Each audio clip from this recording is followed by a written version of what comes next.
So, this is Cody's digital power supply with the Model 3005 DT. The problem is that the voltage value is unstable, fluctuating.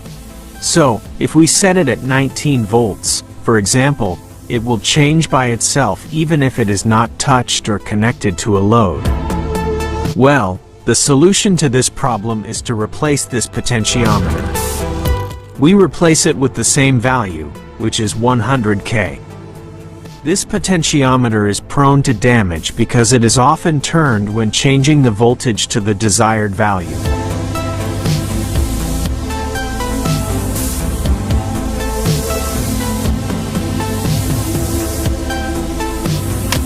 Therefore, after we replace the potentiometer, the voltage value is stable, it does not change anymore.